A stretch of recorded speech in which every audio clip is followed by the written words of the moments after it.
সন্ধে নামার পরে যে মানুষটা রোজ আমার বাড়িতে আসে তাকে আমি কবিতা বলে ডাকি।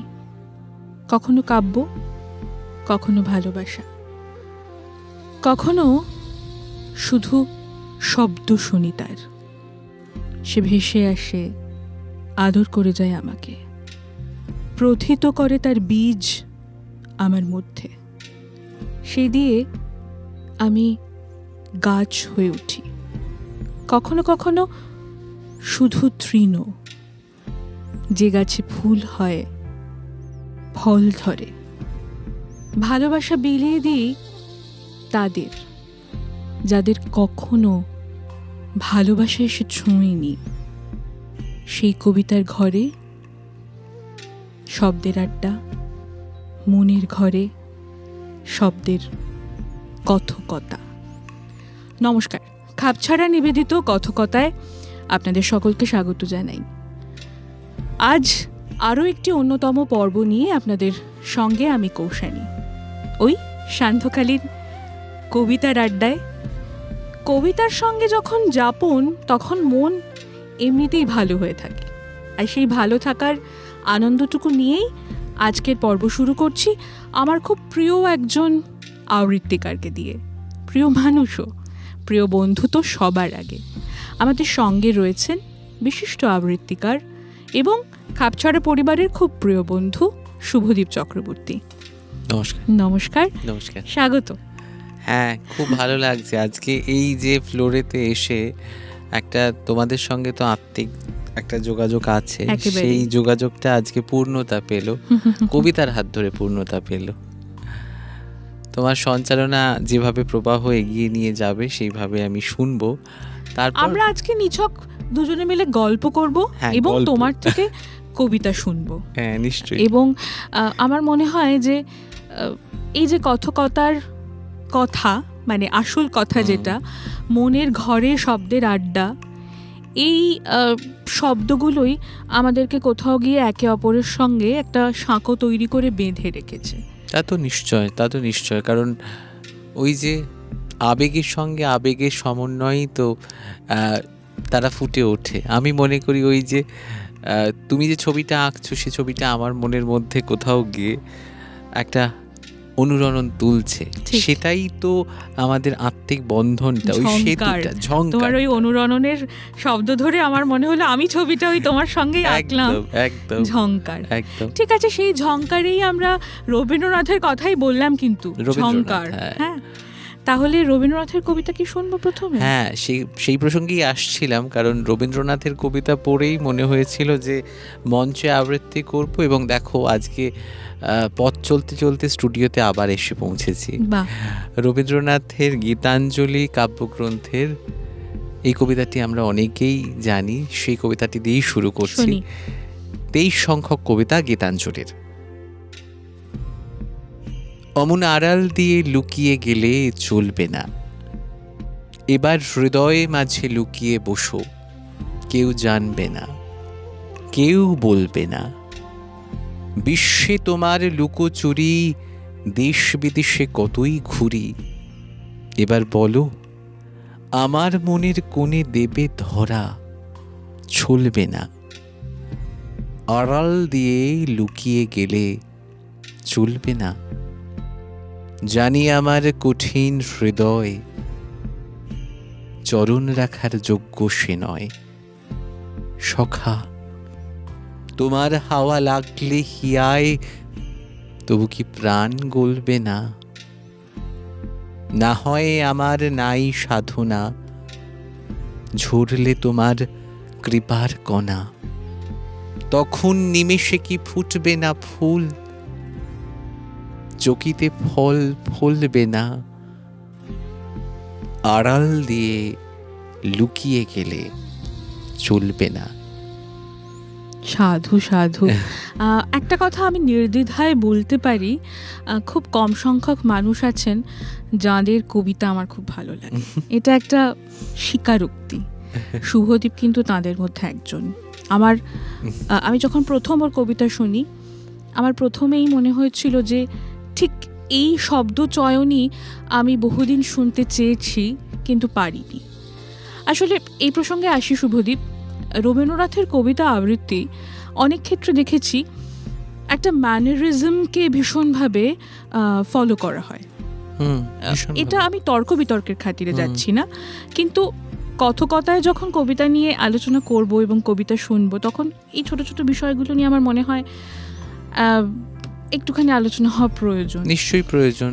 রবীন্দ্রনাথের একটা প্রেক্ষাপট আছে তো যে কোনো কবিতার, সেই কবিতার প্রেক্ষাপটকে কেন্দ্র করে যদি আমরা সেটা জেনে নিই, তাহলে আমাদের সেই বিষয়টাকে আগে নিজে বুঝতে পারলে, তাহলে বোধহয় আমি কিভাবে বিষয়টাকে মানুষের কাছে পৌঁছে দেব সেই ভাবনাটা যদি জারিত হতে থাকে আমার মনের মধ্যে, তাহলেই কিন্তু কবিতাটা অটোমেটিক্যালি রূপ নিয়ে নিচ্ছে।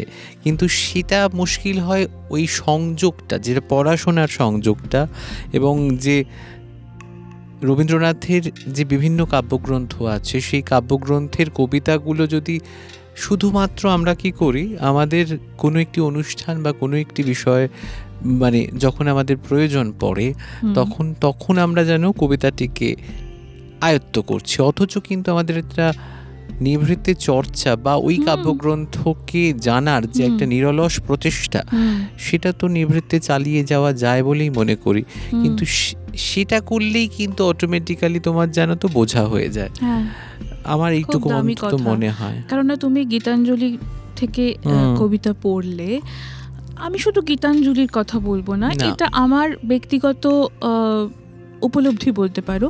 আমার মনে হয়েছে যে রবীন্দ্রনাথের কবিতার মধ্যে যে সহজতা রয়েছে, তার কবিতা আবৃত্তির ক্ষেত্রে বা কবিতা পাঠের ক্ষেত্রে আমরা যদি শব্দচয়নেও সেই সহজতা রাখি, যে সহজতা আমি তোমার আবৃত্তির মধ্যে পেলাম। আমার একটা জিনিস মনে হয় জানো তো, তুমি যদি মানুষের সঙ্গে সহজভাবে জীবনটাকে কাটাতে পারো, সহজভাবেই তুমি কিন্তু মানে উচ্চারণও করতে পারবে। এত সতর্ক চারপাশে মানুষজন দেখি, তারা হাসে খুব পরিমিত, তারা কথা বলে খুব পরিমিত, এতটাও বোধহয় প্রয়োজন পড়ে না। কিন্তু রবীন্দ্রনাথ পড়লে কিন্তু মনের ব্যাপ্তি অবশ্যই আগে প্রথমে হয়, যেটা আমার ছোটবেলা থেকে হয়েছিল। বিস্তৃতি আর পরিমিতির মাঝখানে একটা ভারসাম্য থাকে। ঠিক।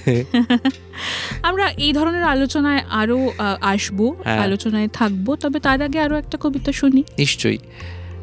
যার কবিতা আমার খুব পছন্দ, বা একেবারে ভোরবেলায় উঠলে, মানে কোনোদিন খুব একটা ওঠা হয় এমনটা নয়, কিন্তু উঠলে আর কি, যার কবিতা এবং যার গান আমাকে মনে হয় শুদ্ধ করলো, বিশুদ্ধ করলো, তিনি রজনীকান্ত সেন। রজনীকান্ত সেনের এটি গানই সম্ভবত, সেটিকে কবিতার আকারে পড়া শুনি। যেদিন তোমারে হৃদয়ে ভরিয়া ডাকি, শাসন বাক্য মাথায় করিয়া রাখি, কে যেন সেদিন আখি তারকায় মোহন তুলিকা বুলাইয়া যায়।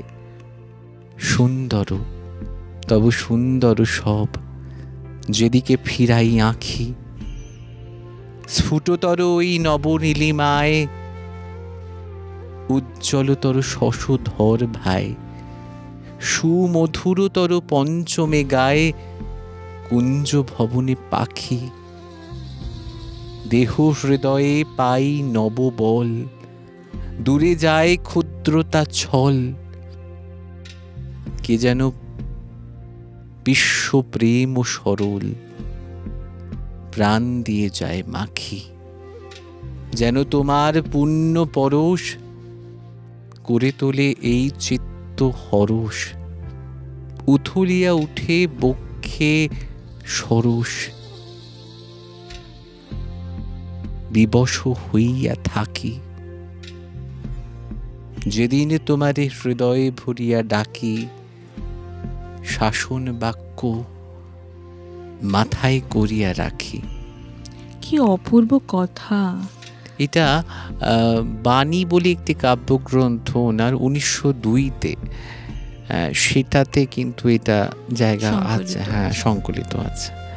খুব কম উচ্চারিত হয়, আমি চেষ্টা করলাম। হৃদয় ভরিয়া ডাকতে বা ডাকিতে আমরা কদিন পারি বা কজন পারি, এবং শাসন বাক্য মাথায় করিয়া রাখি। হ্যাঁ, আহা, দেখো তুমি এত সুন্দর করে বললে যে আমি প্রথম শুনলাম, কিন্তু না এই গান কবিতাটা হিসেবে হয়তো কখনো শুনেছি, কিন্তু এতটা সতর্ক হ্যাঁ হওয়ার সতর্ক নই সে এটাকে ব্যাপারে। কবিতা হিসেবে আমি উদ্ধার করেছিলাম এবং মনে হলো তো এই তো আমার কবিতা যাপন, হ্যাঁ, এই তো আমার কবিতা যাপন। নতুন নতুন করে যেমন জামা কাপড় পরি সেরকম কবিতা পড়ি। আচ্ছা, এই যে শুরুতে যে কথাটা বললে হ্যাঁ। যে রবীন্দ্রনাথের কবিতা পড়েই প্রথম মনে হয়েছিল যে আবৃত্তির সঙ্গে তোমার যে এই এত সুন্দর একটা যাপন তৈরি হতে পারে, সেই কথা তুমি প্রথম নিজের মধ্যে উপলব্ধি করেছিলে। সেই সময়টার কথাটা একটু শুনবো, মানে ওই মুহূর্তটুকুর মনে হওয়াটা শুনবো। যেমন ছোটবেলা থেকে একটা মানে কেউ তো আবৃত্তিকার হবে এমন তো ভাবনা চিন্তা থাকে না। ছোটবেলা থেকে পাড়া এবং স্কুলের অনুষ্ঠান, তারপর আঁকার ক্লাসের যে অনুষ্ঠান, বার্ষিক অনুষ্ঠান, এরকম নানাবিধ, এবং আমাদের একটা ব্যক্তিগত পারিবারিক পরিসর আছে যেখানেতে গান আবৃত্তি একটা মোটামুটি চর্চা হতো, সেটা মামাবাড়ির পক্ষ থেকে। তো সেগুলো খুব খেলার ছলে করতাম। করতে করতে করতে করতে দেখলাম যে একদিন আমি ক্লাস 9 হয়ে উঠলাম এবং একদিন বড় একটি হল ঘরেতে, মনে আছে 22শে শ্রাবণের দিন, জীবনে যত পূজা হলো না সারা, জানি হে জানি তাও হয়নি হারা, এই কবিতাটি আমি বলেছিলাম। সেদিনের অনুভব, আমার মাস্টারমশাইদের চোখের বিস্ময়, এই সমস্ত কিছু আমাকে একটু একটু করে রবীন্দ্রনাথের কাছে নিয়ে গেল।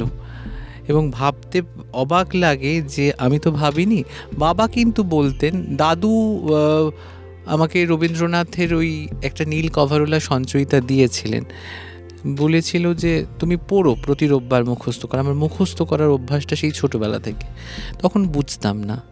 কিন্তু পরে যখন বাবা বলল যে তুমি একটা শিল্প মাধ্যম খোঁজো, যে মাধ্যমে তুমি তোমার নিজের এই সত্তাটাকে, এই প্রতিভাকে, যেটুকু প্রতিভা কি জানি না, এই শব্দটা ভুল হয়তো, কিন্তু ওটাকে অবশ্যই প্রতিভা, অবশ্যই প্রতিভা, নয়তো প্রতিভাত তো হতো না, না?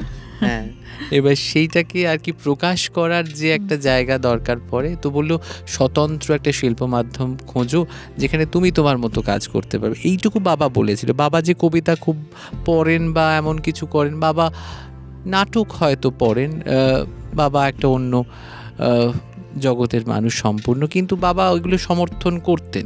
এবং এই যে আমি এতদিনের কবিতা যাপনে তারপর সেই হয়ে উঠলাম, কম্পিটিশানগুলো করতাম ছোটোবেলা থেকে, তারপর দেখলাম যে পজিশানে আসছি আস্তে আস্তে।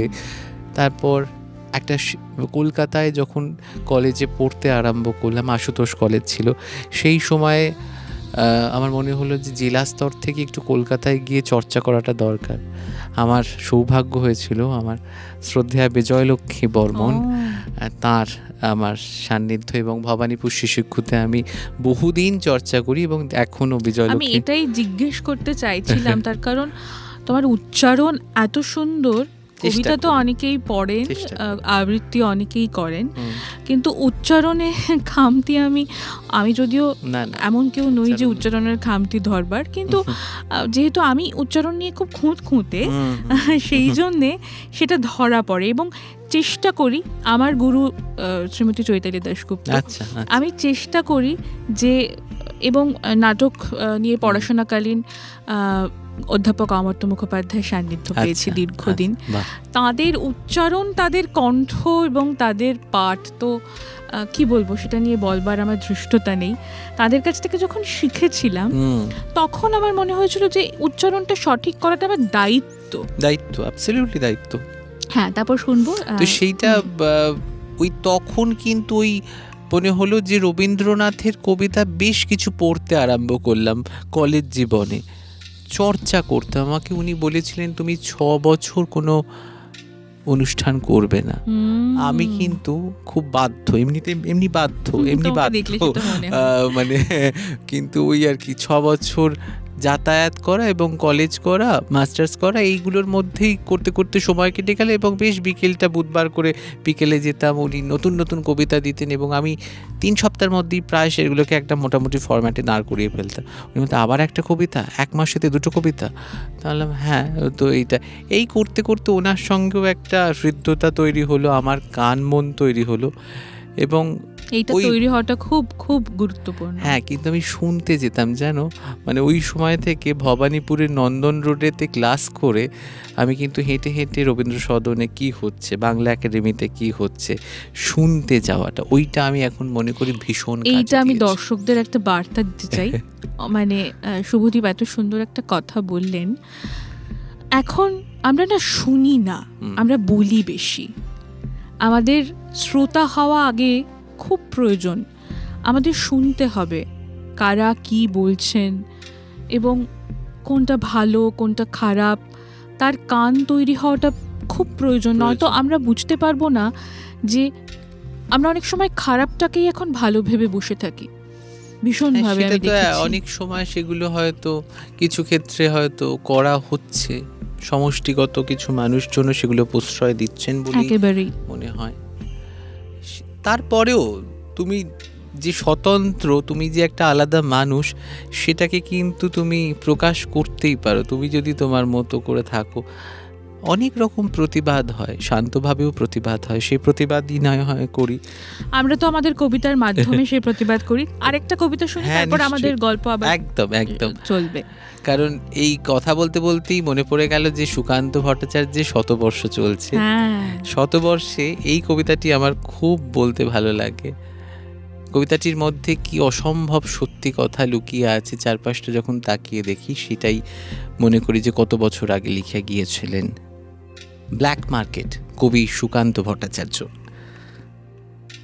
হাত করে মহাজন, হাত করে জোরদার, ব্ল্যাক মার্কেট করে ধনীরাম পোদ্দার, গরিব চাষিকে মেরে হাতখানা পাকালো, বালিগঞ্জেতে বাড়েই খান ছয় হাঁকালো, কেউ নেই ত্রিভুবনে, নেই কিছু অভাবও, তবু ছাড়ল না তার লোক মারা স্বভাবও, একা থাকে তাই হরি চাকরটা রক্ষী, ত্রিসীমানা মারায় না তাই কাক পক্ষী, বিশ্বে কাউকে রাম কাছে পেতে চান না, হরি বাজার করে সেই করে রান্না, এমনি করেই বেশ কেটে যাচ্ছিল কাল, হঠাৎ হিসেবে রাম দেখলেন গোলমাল, বললেন চাকরকে, কিরে বেটা কি ব্যাপার, এত টাকা লাগে কেন বাজারেতে রোজগার, আলু 3 টাকা সের, পটল 15 আনা, ভেবেছিস বাজারের কিছু বুঝি নেই জানা, রোজ রোজ চুরি তোর,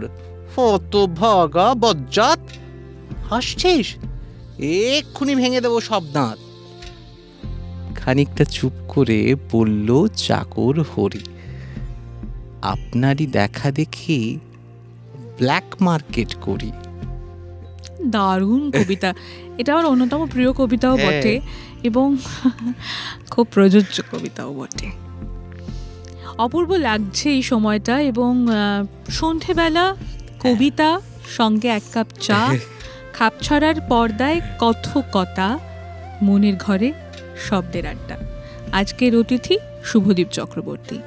শুভদীপের গল্প শুনছি, শুভদীপের কবিতা শুনছি এবং কবিতা শুনতে শুনতে এই প্রসঙ্গে আমার মনে হলো, এই কবিতাটা শুনতে শুনতে মনে হলো কোথাও হয়তো কোনো সংযোগ আছে, তো অবশ্যই তাই জন্যেই মনে হলো এই যে কবিতা, এখন সব কিছু শুধু কবিতা কেন, শিল্প মাধ্যম, শিল্প চর্চাকে আমাদের বিপণনযোগ্য করে তুলতে হচ্ছে ভীষণভাবে। ব্ল্যাক মার্কেট কথাটার সূত্রে আমার মার্কেটিং এর কথা মনে পড়ে গেল।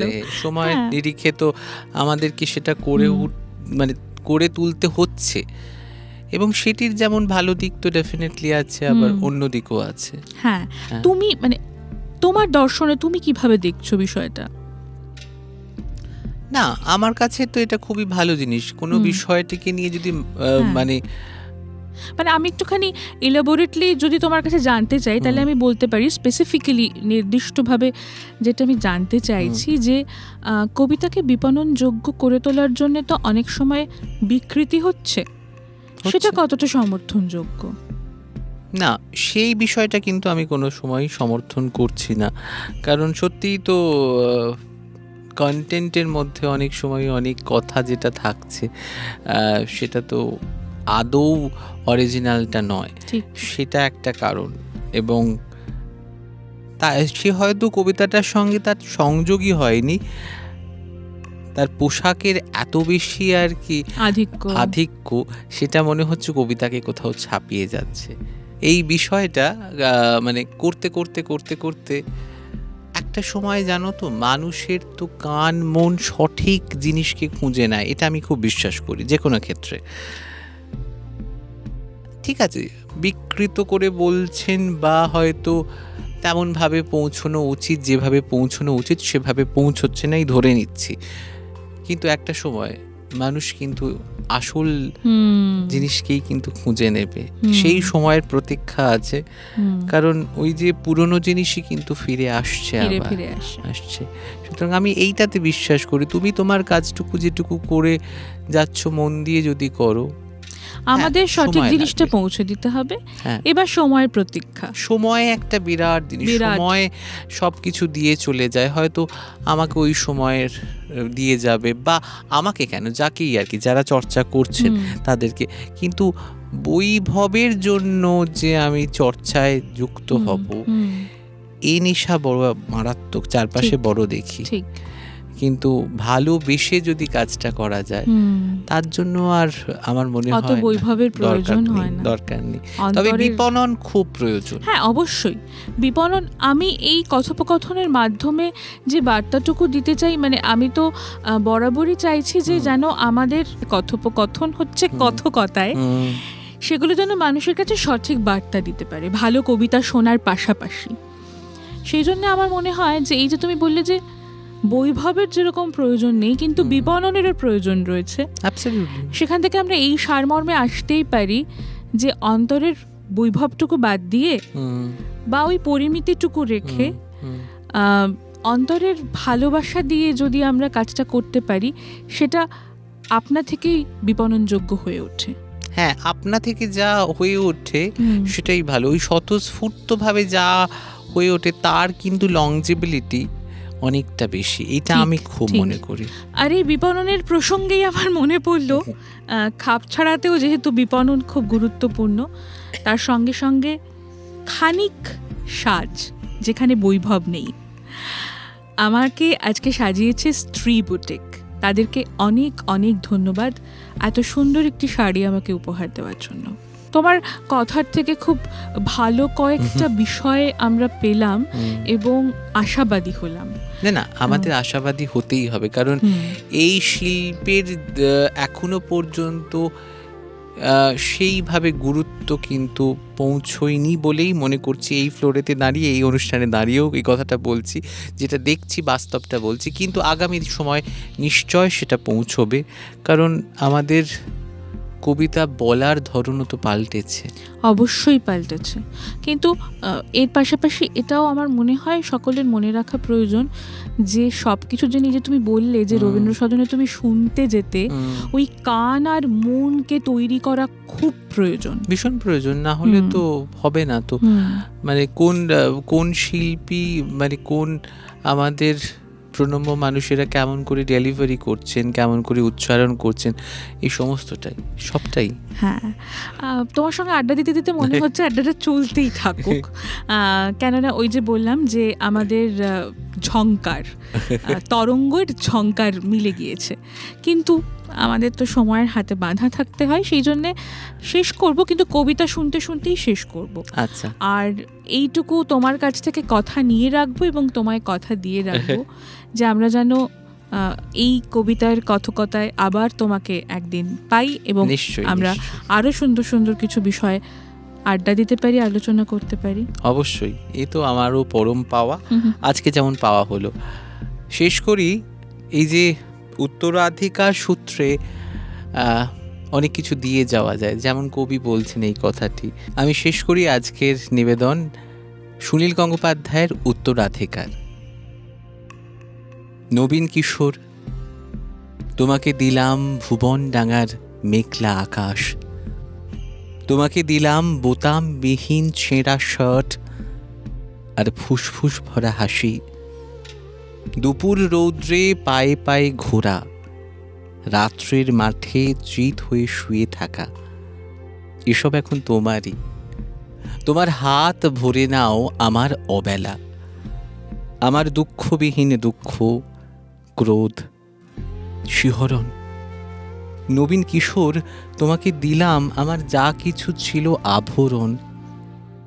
জ্বলন্ত বুকে কফির চুমুক, সিগারেট চুরি, জানালার পাশে বালিকার প্রতি বারবার ভুল, পরশ বাক্য, কবিতার কাছে হাঁটু মুড়ে বসা, ছুরির ঝলস, গূঢ় অভিমানে মানুষ কিংবা মানুষের মতো আর যা কিছুর বুক চিরে দেখা আত্মহনন, শহরের পিঠ তোলপাড় করা অহংকারের দ্রুত পদপাত, একখানা নদী, দু তিনটে দেশ, কয়েকটি নারী, এ সবই আমার পুরনো পোশাক, বড় প্রিয় ছিল।